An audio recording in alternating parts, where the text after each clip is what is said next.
Today, the DOJ is planning on suing Google, and classified documents have now been found at Mike Pence's home. We've got all of that and more coming up, and it all starts right now.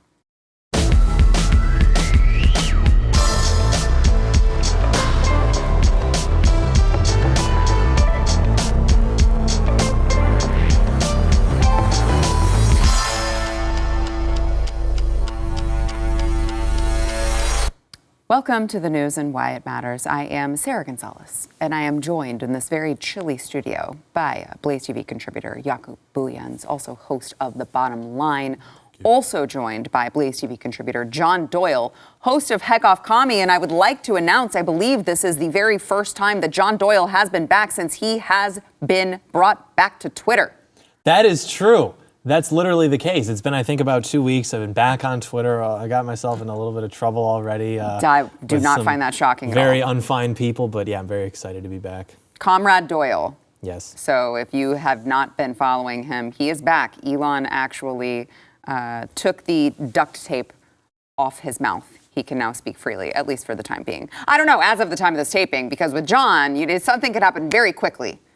We've got a very quick turnaround with this show. Yeah, yes. But as of the time of this taping, I never know what's going to happen. I just don't know if John, do you want to be on Twitter or off Twitter? I want to be on Twitter, Yaku. Okay, then don't try to get off. Look, I am the only one speaking truth to the establishment. When I complain about minorities, the only one is a very the only one broad statement. One of the only ones.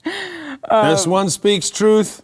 I try. This one speaks truth. But I'm a woman of color, so I don't think so. Oh, so you don't qualify. Yeah, and I'm African-American. So exactly. Okay, I see. These are the rules. Okay. All right. So the Department of Justice is reportedly preparing to sue Google over their dominance in the digital advertising space. So the report says they are expected to file a lawsuit by the end of the week. And this is an antitrust suit. So it's very bizarre to me, interesting to me, and I want to get y'all's take on it. But remember, this is the company, the parent company is Alphabet Inc. that owns Google, and they own a bunch of different things. But let's see, they hold the largest share of business in the U.S.'s $278.6 billion digital ad market, as well as the top slot in the $626.86 billion global digital ad market. And it's just fascinating to me because I'm not saying that the allegations are true or untrue. What I'm saying is Google has seemed to carry the water for the left for a very long time now. There are reports that came out that they absolutely did influence and change the election in 2020. So, and by the way, just by mere, they decide what shows up and what doesn't when you're searching for particular political candidates, when you're searching for the background information on these candidates, when you're searching what their platforms are, they are actually shaping your narrative. And certainly they're not doing conservatives any favors. So it's just fascinating to me that the government would put Google in their crosshairs for any reason, true or untrue. It just feels like, why do they pick this battle? And again, I'm coming at it from an angle of I don't trust the government for anything. And I don't, specifically the DOJ or the FBI, I think it just stinks. Yes, there are good men, there are good people who work there within the ranks. I'm talking about the top. Mm-hmm. So it's just fascinating to me that they would even move to do this right now. I remember when Trump was running, President Trump was running against Hillary Clinton, in Google, you would type in the word Hillary. That's all you type in. And Hillary Clinton, it would auto-populate. Hillary Clinton, Google can give you a selection to auto-populate. And then it would show you all the polling places in your region. And then you would go and you would type the word Donald J. Trump, and it would be nothing. Mm-hmm. It wouldn't auto-populate. Of course, Google has played a part in this. When I saw the story break, here's what I thought immediately. Someone inside Google had enough, and they're not playing ball anymore. And this is you're gonna turn on us? Mm-hmm. We're coming for you. Mm-hmm. We're gonna weaponize the DOJ against you. That I firmly believe, until proven wrong, that's what happened here. And it's got something to do with inflation. It's got something to do with pressure. It's got something to do with economics and the market and shifts. And maybe somebody in Google's like, well, hey, listen, we're gonna take a bit of a hiatus, and maybe we're gonna step aside for a season. And like, oh no, you're not. No. You are our agency. Right. You speak for us. You filter for us. Yeah. Is what I feel, Sarah. Well, because add to this the FEC complaint that was filed by the Republican National Committee, when was it? In April of last year, that they said that, which I 110% believe, that Google was suppressing their emails, right? They were categorizing it as spam, so it was going to everyone's spam filter, so no one was seeing the emails that the RNC was sending. But it's like, well, when the DOJ hops on the bandwagon of saying, hey, Google is biased, and the RNC were the ones who were like, they're biased against us, you're like, hold on a second. We're siding together now? Yeah, you guys never side with the RNC on anything, so I don't trust this for a second. Yeah, it is tough to kind of infer a motivation. If I had to put on my tinfoil hat, I would guess it would maybe be something like them trying to be ahead of the curve for what they see right around the corner, which is a Republican base and therefore a Republican Party that is increasingly comfortable with talking about waging war on big tech. And we have been for so long disenfranchised by these platforms. The average Republican voter wants like blood. Like they want to see the antitrust legislation against Google. And so if I were kind of seeing the way that the country is going, I mean, even recent polling showing like Biden versus Trump, Trump's up like 7 or 8 points or something, I would probably do something like this to try to say, break up Google, knowing that if we could have, smaller subsidiaries or divisions that are still overwhelmingly biased towards left-leaning ideas, well, then it's like, what are Republicans going to do? Are they really going to suggest that we're supposed to censor speech based on political affiliation? Their voters probably wouldn't go for that. So it allows them to basically do away with this big villain of Google and be like, well, now you've got all these other companies doing it, and, it's not our fault that they all just so happen to be very far left. This is just the free market at work, right? And I think it would take Republicans a few more years, actually, to kind of take that and then find out what to do with it from there. Meanwhile, we're still getting censored. We're still getting deplatformed unless Elon Musk comes through and, I don't know, buys Google, buys the Washington Post or something. Okay, I love that you brought that up because the Washington Post, so Jeff Bezos he's done with the Washington Post. He wants to buy an NFL team instead. The Redskins, yeah. Or excuse me, the Commanders. What? I cannot believe you just committed hate speech on my show. Wait, how did I do that? You actually said the old Washington now he's getting kicked off the Would Blaze. you like me to more accurately describe their behavior? I can do that. But what's funny is I've noticed like and this is like the nature of men. I don't want to use the phrase, but we'll call it like maybe a peeing contest between Elon Musk and Jeff Bezos with like certain statements that Bezos has been making, trying to like appeal to this sort of like right-wing coalition that wants to hype him up.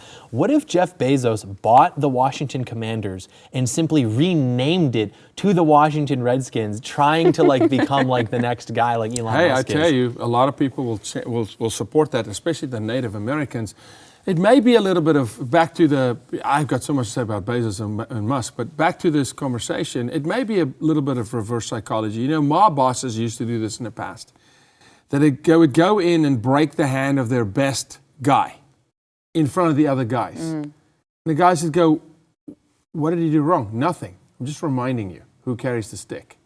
And so maybe Google did nothing. They're just saying, hey, there's an election coming. It's going to remind you.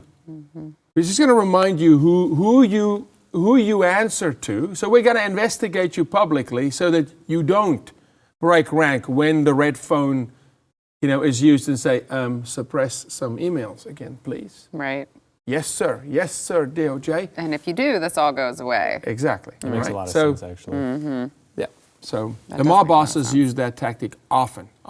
So just thinking. Well, by the way, so going back to the Washington Post story, so allegedly Jeff Bezos is denying that that's the case. However, the Washington Post is not doing well. No. I believe the latest report that I read said that they had lost 500,000 subscribers. They have layoffs that are coming. They've just started layoffs following his latest newsroom visit. So it's not, I guess, when you peddle in fiction and political narratives, apparently it doesn't pay off, which is, I'm not going to lie, really nice to see. Couldn't have happened to a more deserving group of people. May also be a way for Washington to never win a Super Bowl again. Just let Bezos buy them. Because they'll come out in tutus, rainbow-colored tutus. Yeah. I Can't tackle them. What? I'm just imagining a scenario where that happens, and then you've got the like so humiliated and deracinated like Indian warrior culture who's like, I've had enough of this, and they have like one last stand, and they just go like slaughter all of the football team people, like all these like This just effeminate. took a really dark turn. But that'd be like cool, right? I Like, was going to that would be do very rainbows interesting. and Like you got like all these Indians storming the field, they're like scalping all these people. Get wearing the show suits. back on track. Moving right along. So, an attorney for former Vice President Mike Pence apparently found about a dozen documents marked classified at Mike Pence's home in Indiana. They have turned over the documents to the FBI. And this is the story that we've received, okay? I'm just gonna tell you what Mike Pence's team said. They said that Mike Pence directed his team to search his home and his office at his political advocacy group following revelations that classified documents had been discovered in Biden's office and at his home. They said no classified papers turned up at his office, but he did have the classified documents at his home. Now, very fascinating to me because, I tweeted this earlier. I said, what is going on? Like, what is going on? And people were like, well, politicians don't follow the rules. And I'm like, got that part of it. That's not my question. Yeah. I always have known that. Yeah. I'm sure they all have all sorts of documents that none of them are supposed to have. My issue is I don't trust why all of a sudden all of these politicians are doing what voluntary, you know what I'm going to do today? I'm going to go through every single document that I've ever owned, and I'm just going to double check, triple check, quadruple check to make sure that I don't have any documents that I'm not supposed to have. And then you have their lawyers comb through them, and then when they find them, they self-report. Like, does that sound like politicians as you know them to be? No, and correct me if I'm wrong here, but I think Mike Pence is the only one that's really self-reporting. Biden didn't self-report. Trump was corroborating. Well, Biden did self-report. Yeah, okay. His aides did, His right? aides did, but I don't why know. were his aides in his office going through all of his documents looking? What were they looking for? Yeah, probably that. But I don't know so much as, and I'm talking about man to man. I don't know if Biden is the one that initiated that. But his aides, for sure. I would believe that Mike Pence. Well, you never know, it could be a disgruntled employee, or some people go, this is the thing about skeletons in the closet. It's never just you that knows that it's there. They've known for a long time. And if you really want to break this down, who else aided and abetted? But I'm with you. It's a bizarre scenario that's going on at the moment. And you would think that they try to get ahead of it and circumvent legal ramification. But still, I will say this, it's still the only one that's truly clear in this is a former president who had the right to declass documents and who corroborated. Right. All the others now, all of a sudden, they've broken the law.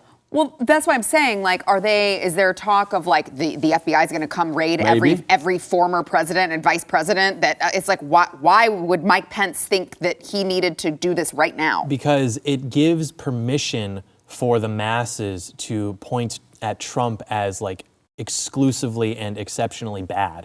Because Mike Pence, a principled conservative, realized that he has these documents, so he's going to present them. I'm up to no good, or excuse me, I'm not up to no, maybe he is, I don't know, but I'll let you look at him, it's fine. And then people go, oh, well, Trump was the one hiding him. We had to know about this and then raid. So it allows people to view, okay, he has documents, well, at least he was straightforward about it. He wasn't really up to anything bad. Joe Biden had documents, but they came forward, his aides did, his team did, or whatever. But Donald Trump, he was hiding these documents and he was up to no good, and therefore we should indict him and prevent him from running for president again. Even though, again, Trump would be the only one who would have some sort of an excuse, which is, I'm president. I can almost guarantee you, if Trump were asked about this, he would make very clear he did not declassify the documents that Mike Pence had. It would be a different story than between Obama and Biden that's playing off right now. Yeah, I would imagine. No doubt. But it makes you think, though, how successful was that raid on Trump, though? It almost feels like the Republicans are on their heels. Okay, I'm going to go through and offer it up because I don't want to get swatted. Pence. If he truly, it's bizarre though. It's weird. Well, it is, and again, because I trust none of them, I'm looking at this, and because I agree with you, I feel like it's to prove a point. But I went a different way, John, and I wondered, is he? Because look, Pence is. I wouldn't call him ultra conservative, right? I think he's very establishment, kind of part of the problem. I was like, maybe this was just all a ploy to make Joe's look less serious, right? Like, oh, come on, a bunch of vice presidents have these documents. It's not a big deal. Don't worry about it. You know, just trying to make it seem more normal and normalize them having all of these documents, which actually I do think it's normal. So, yeah. Are we going to see the Clinton campaign come out now retroactively? And are we going back to Bush and well, how far back are we going to go? Because Clinton got rid of her documents a long time ago. Well, she got rid of hers, but her husband. Yeah. Maybe she got rid of her husband's too. She got rid of all these lovers. They threw all those out to make room for the furniture that they stole and the paintings. Do you remember that? Isn't that a thing that happened? They like stole a bunch of stuff from the White House and they moved out? Oh, I forgot about that. Mm-hmm. Yeah. Look, I can go in a whole nother way. We can talk Haitian children, all kinds of things that were stolen. Oh boy. All right, we got to take a quick break. First, we want to thank our sponsor, Birch Gold. So obviously things are not what you would call great in this country right now when it comes to, you know, taxing and spending, the administration turning a blind eye to inflation, kind of puts all of that at odds with your goals of securing your savings. So look, when you are finally tired of that and you really want to put your money where you can, historically speaking, you can know that it will be safe and secure, you need to diversify into gold with Birch Gold.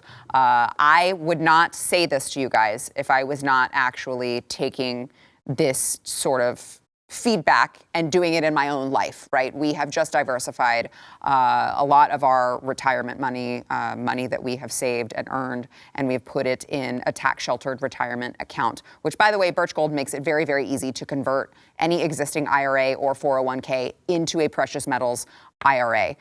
Here's what you need to do. It's very, very easy. You just text the word Y, W-H-Y, to 989898. It's not going to cost you anything. You're not going to pay anything. They're going to send you a free information kit on gold, and they're going to explain to you why gold and silver have historically been the most secure thing to diversify in. So you got to protect yourself by texting the word Y, that's W-H-Y, to 989898.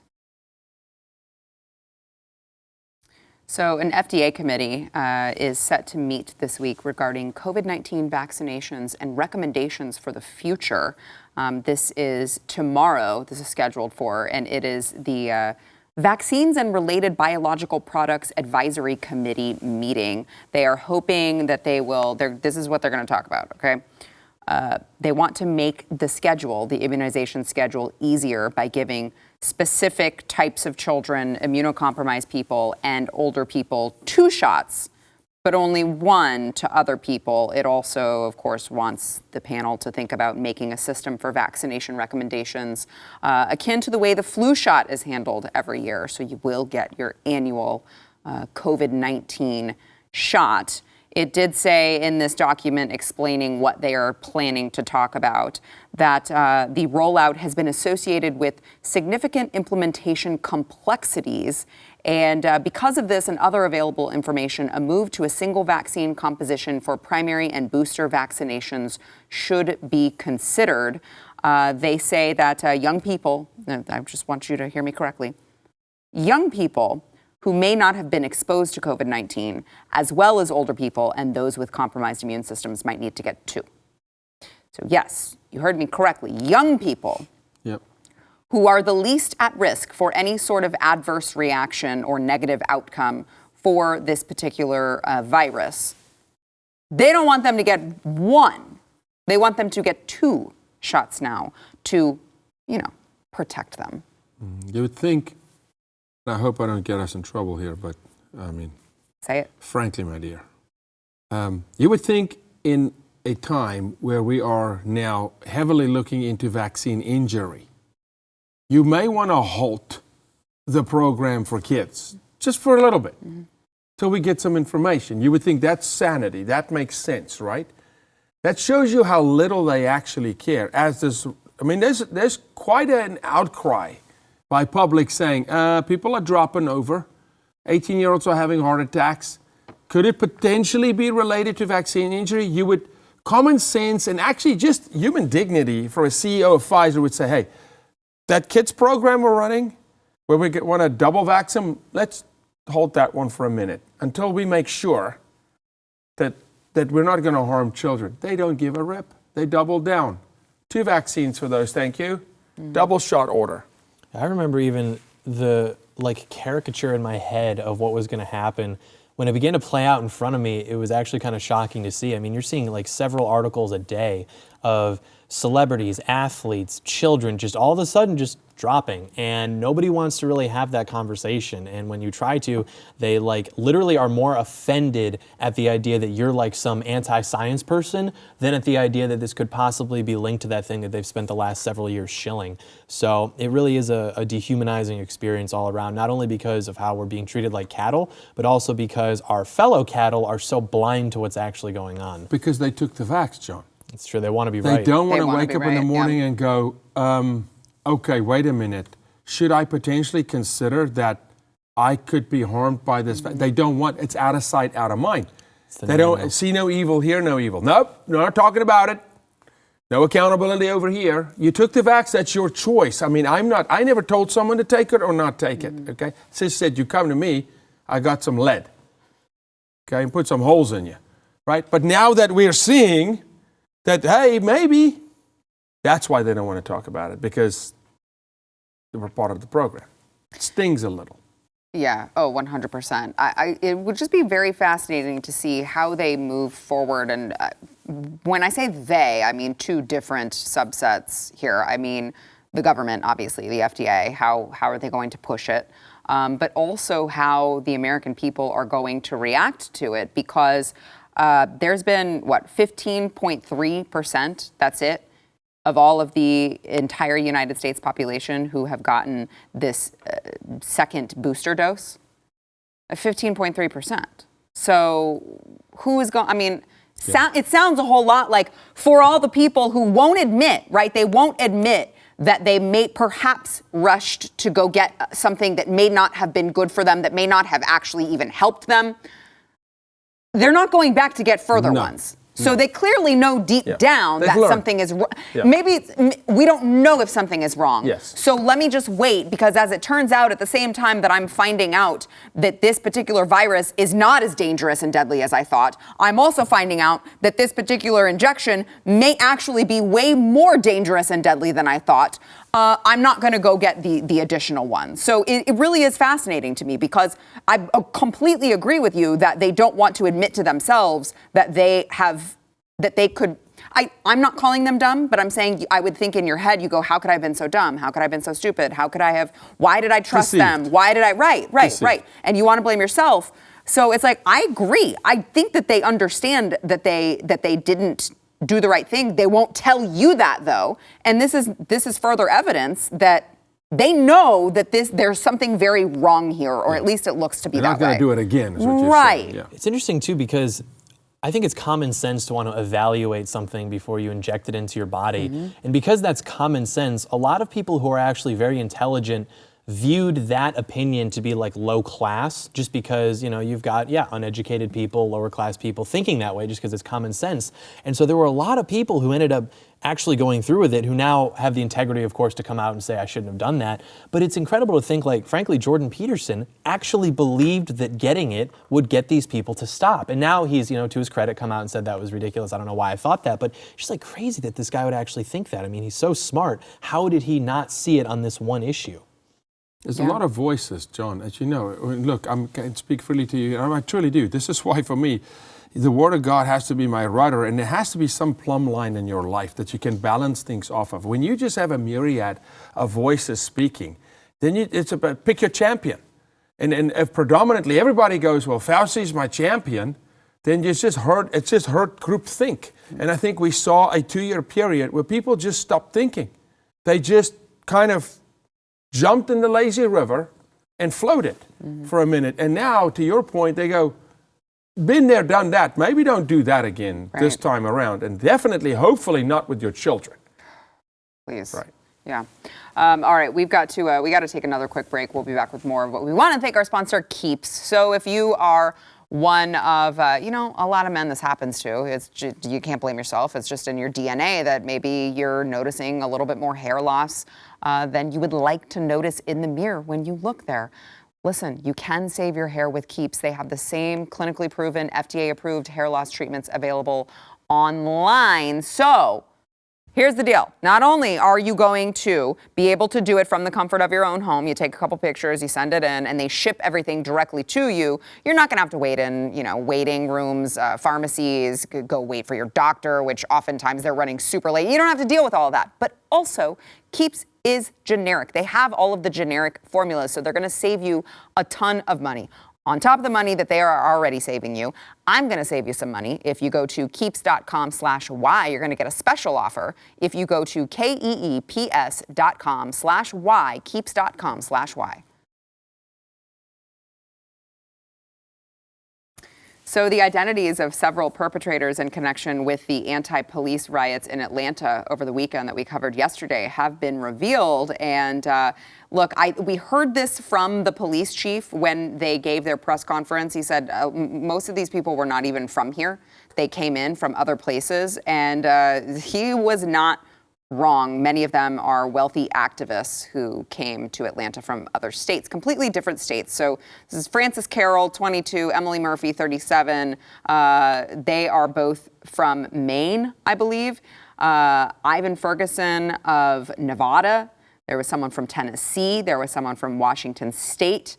And only one of the suspects, Graham Evett, was a Georgia resident, and apparently all come from very wealthy families where I guess their parents are like, yeah, sure, honey, we'll pay for your iPhones. We'll pay for all, this cush life. We'll pay for your plane ticket. We'll buy your food while you're out at those restaurants. You're going to go role play with your little friends where you all dress in black. And it's just so cute whenever you do that and you burn down buildings. Oh, by the way, they're all white. So there's that. Yeah, this was them over the weekend, some of the footage. Because, trying to, pop explosives in the middle of the street, trying to break into a bank, as if that would be a good idea. These are really, really, really good people. There's another suspect over there in Atlanta, an Antifa suspect who apparently is the daughter of a global diversity expert who worked at CNN, which is not shocking at all. But this is, okay, so this is the middle one, and this is one of 7 activists who were arrested at this the Future Public Safety Training Center. And you guys will be shocked to hear this is a mental health consultant. So you know what? I could go off on a whole long tangent about the people who are actually in the mental health industry are just we are not checking these people enough to make sure that they themselves are not the crazy ones. And it turns out at least this one is. But are you shocked, Yaku? Or are you shocked to hear? Unfortunately, it rings true. Every shrink needs a shrink, right? Or you ask Jeff Younger, his former ex-wife, who is a child therapist, promoting gender mutilation and on their own son, etc. So no, I'm not shocked. But look, we have bred a true group of deplorables, the true group, through BLM, Antifa, the riots. We've told these people it's their right. They can burn buildings down, and they didn't just go away. They're still there. That mindset's still alive. They didn't just poof disappear. We activated them, and now I believe they lay dormant, and you're going to see this kind of stuff happen. I really think so. Wait, 2024. Yeah. So this Shen, this activist whose mother is that global diversity expert, also interned at CNN and Reuters too. But that's not Birds shocking. of a feather. Yes, You exactly. ever notice how they all kind of look the same? Like there's always a look to these Antifa types. They always kind of have the hair and they dead inside. They look. You mean that demonic? Crazy? They look androgynous. They look dysgenic. They look like their hormones are ill balanced. And there is something to be said about that. Like I think testosterone's down 40% or something in the last 40 years in this country. And as a young man, you don't develop properly physiologically, mentally if your hormones aren't balanced. And I'm imagining the same can be said for young women. And you see these people and you can see that reflected on the way their faces look. Like they just don't look like a trusting person. They always kind of have this weird sort of look about them. And I think that my generation is, I think, probably the most dysgenic. And I mean, we're all very overweight. We're all very like mentally and spiritually ill. We have short attention spans. Like there are very few, I think we're called Zoomers, who actually could function in like normal society if they were plopped into like the 1980s or something like that. So if there's a way forward, we're going to have to address that. I think that the Gen Xers and the millennials are going to have to handpick whichever Zoomers are not completely just done for and kind of curate them to be able to carry whatever torch is left. Yeah, so like, what do you think the cause of that is? The Zoomer generation is being so, well, you know. Is it social media? Is it the SSRI, right? Like, is it part of it? It's numerous factors. I think that this country began eating things that were very poisonous in sometime during the latter half of the 20th century. We'll say like the early 1990s. And then all of a sudden you see everyone starts getting really fat. This whole like mental health culture starts. People are complaining. The prescription drug rates come. So it's like, you know, big pharma, big agriculture. It's all these different things. But people are basically just unhealthy. And my generation is the first generation that doesn't have a taste of the old America. We were just plopped right into this. And we were eating this stuff as we're growing up. We're experiencing this very just like depraved, immoral culture. And I think it's taken a toll on our spiritual health. And so now we're just like lashing out at existence for existence sake. And you're seeing these people who are going into Atlanta, which at one point was like a wonderful city, and they're almost like angry and picking at the bones of it because they see what could be a great city and they're angry that it has failed them and they don't get to experience the life that their parents or grandparents did, which I don't think they're thinking about on a conscious level. But I think there is something subconsciously where they see the potential of this country and they see the decline and they're angry and they're restless and they just want to destroy because they probably don't have the fortitude or the discipline or the attention span to actually try to be disciplined and create something. But you see this in Central Africa, John. It's a mentality. There's a great scene in Batman where they talk about some people just want to see the world burn, right? And you get to that point when you disfranchise people intentionally. Look, we know for a fact water's been laced with fluoride. The whole fluoride movement in this country, fluoride's good for you, was a complete scam. Toothpaste, the whole deal. So it's food supply. You have to look at the physical and the spiritual aspect. You remove God out of schools, out of people's lives. You make them demigods, their own deities. You make them all little, disciples of some social movement, and then you corrupt them in their food supply. We have got the worst food distribution network on planet Earth in this country. I think our food is like illegal in like 20 countries. Yes. Yeah. Yes. Correct. 100%. Yes. And again, who controls that? The FDA. Yeah. So it's by design that they've created these little mini demigod disciples who really are brain dead. The show The Walking Dead is actually quite accurate. That show is alive today. I mean, they may not quite be zombies yet, but heck, they behave like They do look like, put that mugshot, the mugshot compilation up on the screen again.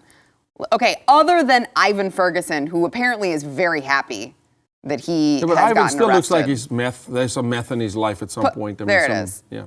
People don't realize that too. Like there are so many commercials advertising solutions that are always like pills for, everything. You don't have proper energy throughout the day. You have trouble sleeping. You feel anxious. You feel groggy, tired. That's not supposed to happen. Like your body is an amazing machine. It was designed intelligently.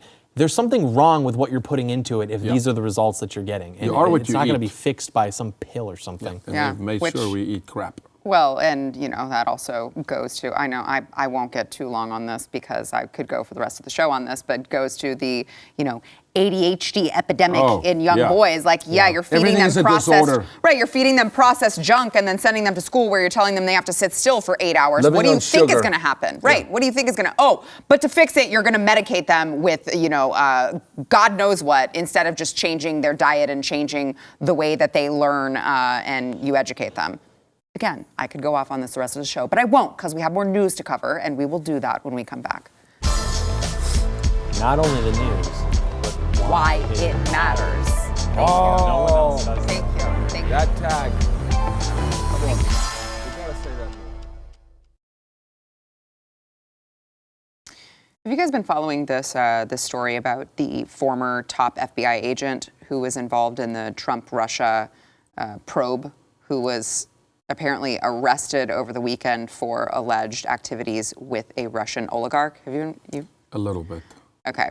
So this is the Southern District of New York. They unsealed a 5-count indictment against Charles McGonigal. He's the former special agent in charge of the New York FBI Counterintelligence Division.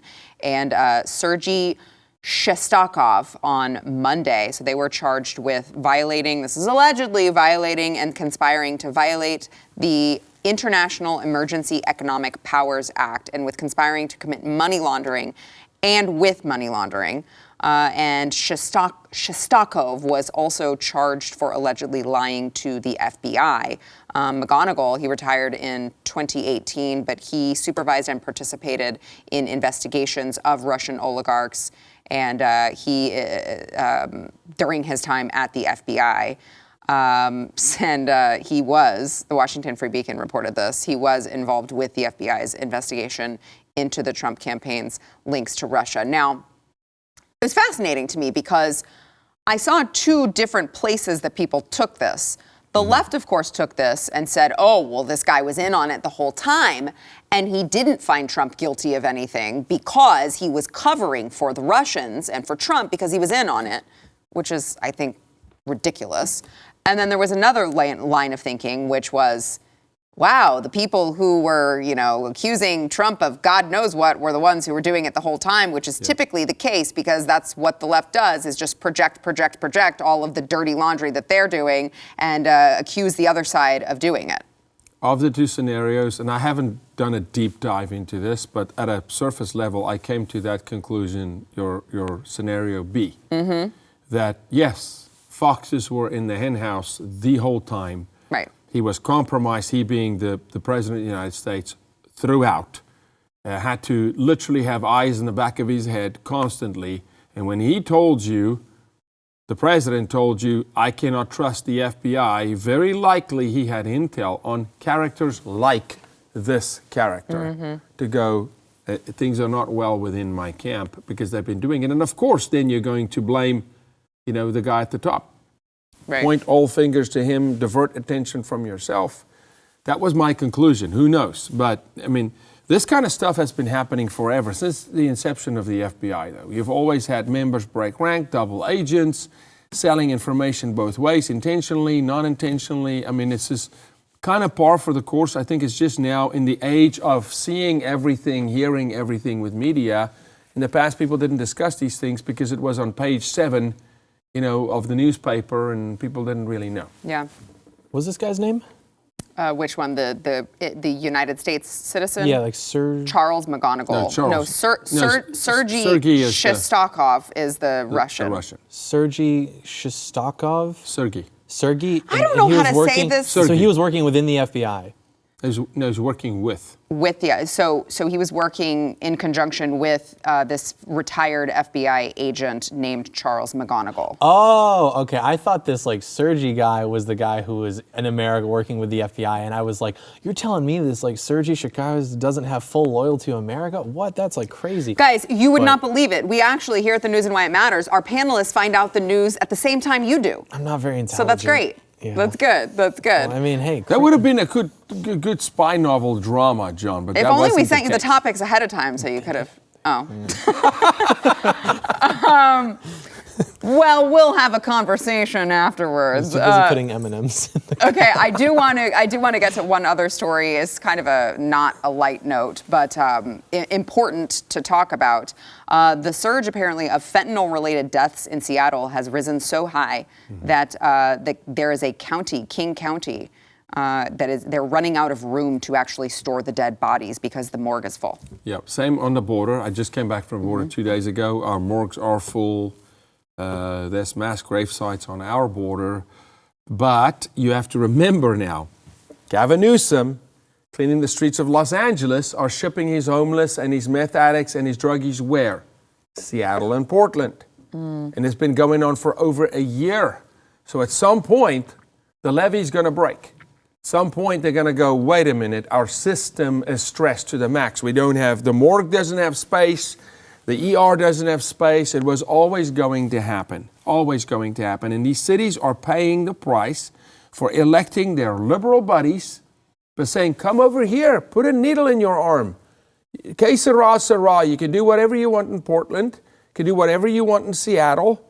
And oh, by the way, ship us your broken people versus taking care of them. So this was always going to happen. And that's what's happening on our southern border. 100%. Yeah, I think that one of the better positions that Trump has articulated recently is he's calling now openly for the execution of drug dealers, which I think that it is true that you should treat drug addiction as an illness. But I think that profiting off that illness is definitely something where you should just be killed for, frankly. And I'm sure you guys have seen this on Twitter the last 24 hours or so. There's been this video going around of like an airport or something in Singapore, I think. And there's like these fountains and this beautiful glass dome.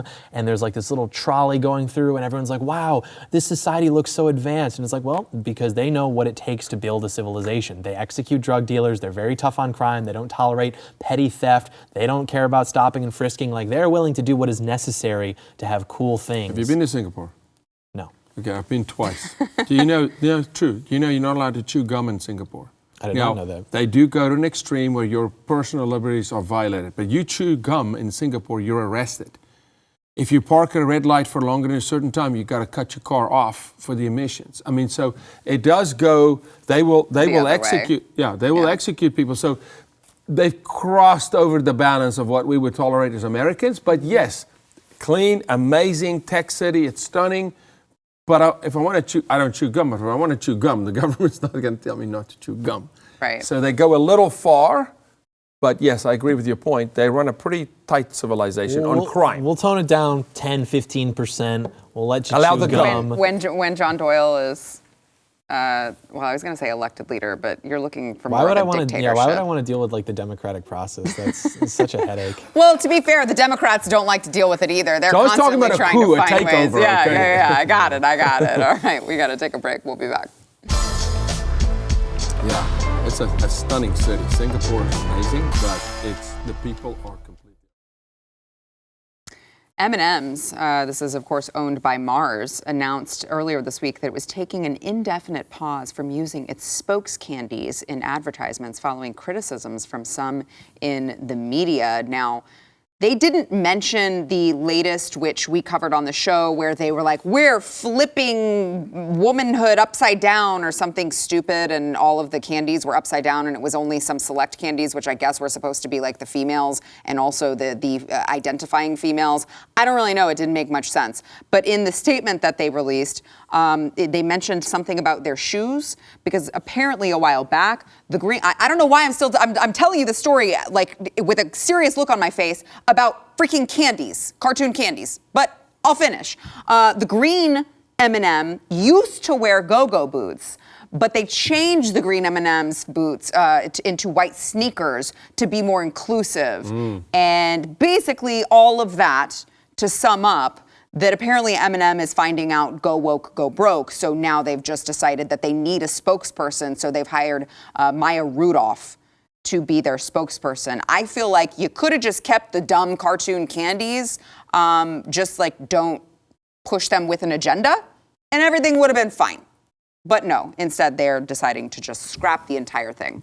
Between having obese children and poisoning people with food, and over 70% of America having candida, look into that. I don't know, I've never done this, but maybe this is what I think of M&M's. Well, there they go. There they go. I'm like, this is super toxic, guys. Turn the bag over and look at the ingredients. It is disgusting. Stop putting it in your bodies. John's really excited about the M&Ms in his cup. Yeah, I just like, who's going to clean that up? Me. I clean up. I was raised right. I would not do it if I'm not going to clean it. Doyle, you know, the crew is like, I'm not Gen Z or millennial. Crew, I promise you, I will clean it up. Spiritually Antifa, just wreaking havoc throughout the... Thank you guys for being here. And thank you guys. We will see you tomorrow.